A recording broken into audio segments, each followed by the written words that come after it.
একটা সময় এই জঙ্গলের ভিতর দিয়ে চৌরাস্তা যেতাম। তো এখন আবার সামনের দিকে যাব, দেখি কি অবস্থা এবং যাওয়া যায় কতটুক।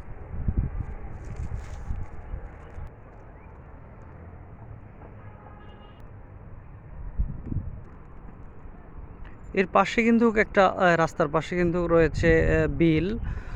আমরা অনেকেই আসলে এটাকে কি বলে জানি না, আমি ব্যক্তিগতভাবে এটাকে একটা ক্ষেত বা এরকম কিছু বলি আর কি, বিল বলি।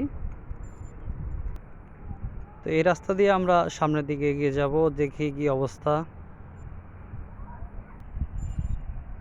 এই গাছের মধ্যে ফুল,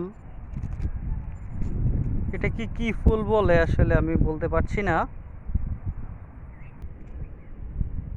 আসলে মাটি কাদা লেগে গেছে পায়ে, তাই একটু কাদা ধুয়ে নিলাম। চারপাশে সবুজ গাছ এবং ঘাস, আমার কাছে ব্যক্তিগতভাবে ভালো লাগছে। এই দিক দিয়ে, এই রাস্তাটি দিয়ে সোজা সামনের দিকে চলে যেতাম, সামনে চলে যাব রাস্তা দিয়ে।